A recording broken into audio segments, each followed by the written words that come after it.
So let's give an update then on what is going on in the UK, how the divide is getting bigger and bigger, and how I believe, and Raise the Colours believe themselves, have stopped more small boat crossings than the government have over the last 7 years. Let's unpack it all then, and how it is becoming more extremely dangerous for these guys going over to France to gather this information, to pass it over to the Brits, and basically putting their lives on the line. So Ryan, Danny, and the other guys, let's just see what's happened to them over the last few days. I did put a post out on Saturday saying please help. Looked like they had sort of been detained, and the guys back at sort of like the Raise the Colours HQ hadn't heard from them in about 3 to 4 hours because they got stopped at the border, had their passports taken off them, phones taken off them. They were put into separate rooms, interviewed, interrogated by the French authorities. Basically like, what are you doing in France? You think they'd just be like, yeah, crack on, you're doing us a favour, you're helping us. You're becoming a deterrent for the illegal migrants to make the crossing across the English Channel. But it looks like the French authorities are more on the Raise the Colour guys than they are the illegal migrants. So that happened. I did put a video out shortly after that they had been released and that they were making their way back into the UK. But these guys are just going over there, doing it by themselves, and and risking being arrested by the French authorities.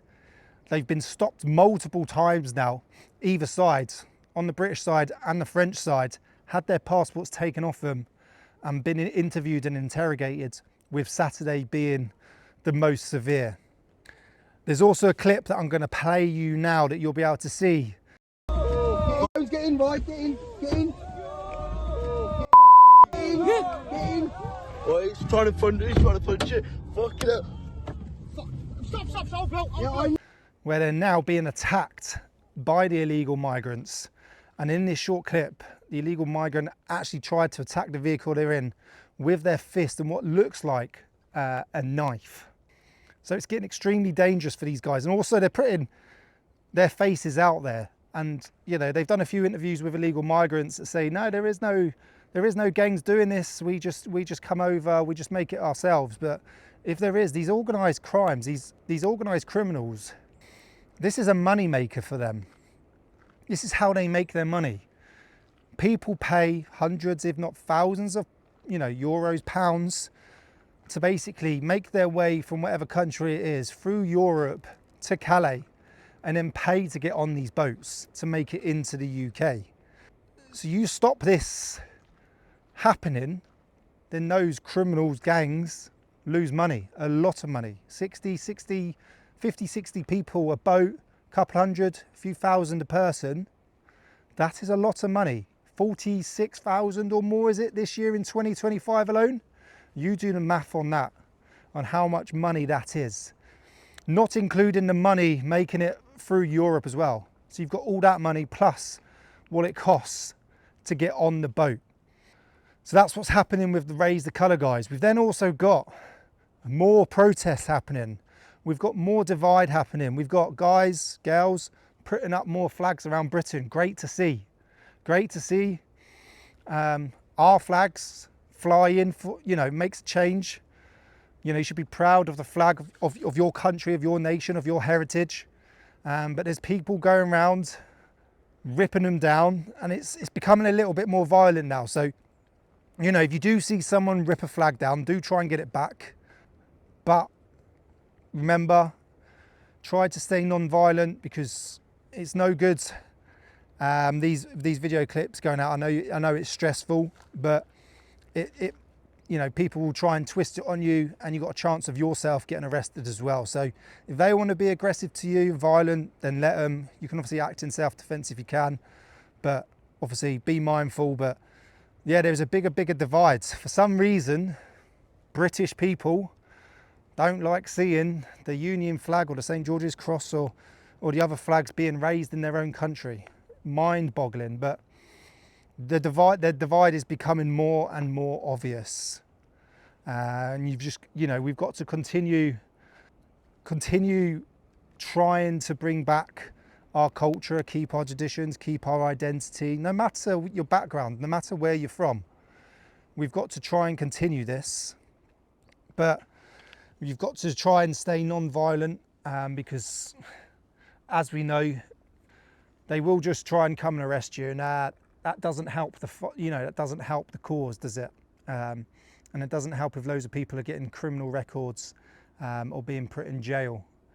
So, but then you've got more and more people, protesting and standing up and talking now. Look at what's happening in Crowborough. So for those that don't know, obviously the great Labour Party come up with the absolute brilliant idea of putting illegal migrants, taking them out of hotels and putting them into former military camps, one of them being Crowborough Barracks, where I've actually stayed. It's used for Army cadets, and I used to be in Army Cadets. Army Cadets is an absolute brilliant unit that instills discipline, values into children, and it gives them something to do, and it teaches them really, really good life skills. So if you haven't thought about Army Cadets for your child, or if you are a child, go and look at the Army Cadets. It's absolutely brilliant. But Crowborough Barracks is vitally important to the Army Cadets.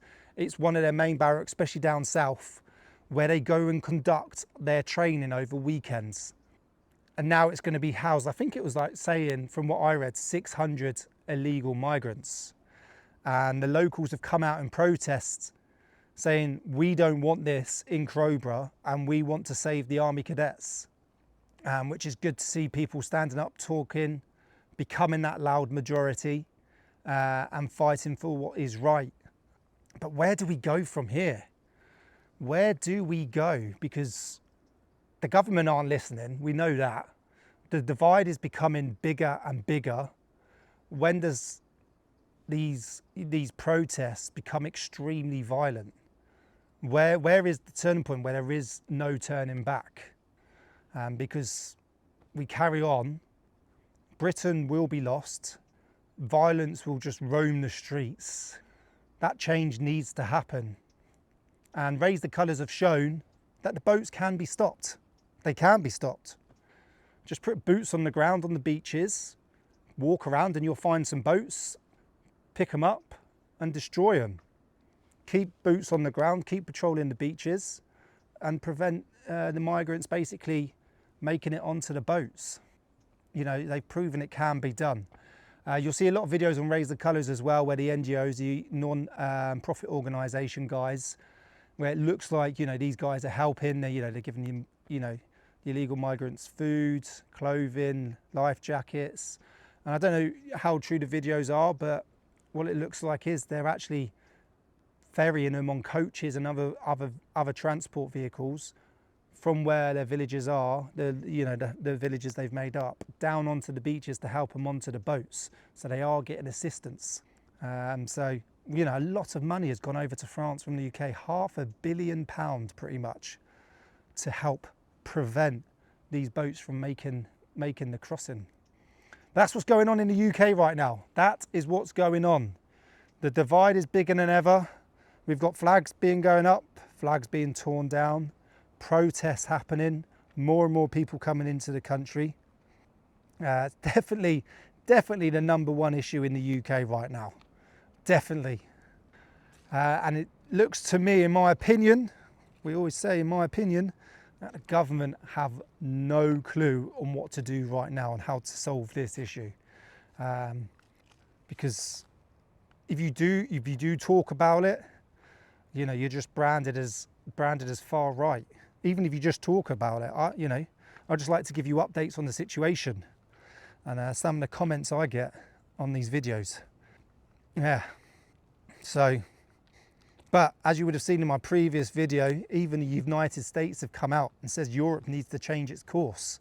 It cannot continue on its current trajectory.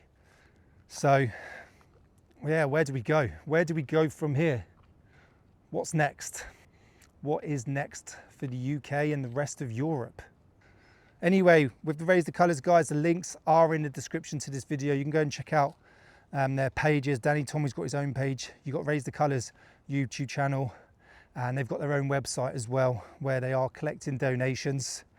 Like I said, as long as everything stays non-violent, you continue to talk about it, continue to use your right to protest, and then you just got to continue, haven't you? But yeah, you just got to, if people get violent towards you, obviously there is the right to self-defense, but you've just got to try and remain calm, and try and resolve the situation. And then hopefully with the amount of people that are now standing up talking, you know, the silent majority is becoming a loud majority. Maybe we'll start seeing a change. Maybe we'll see a change in government in the future. But yeah, I will continue to update you, with what is going on. If there's anything you want me to talk about, anything you want to see, then do comment below. So I appreciate all the support. Big shout out to all of our channel members as well. Thank you.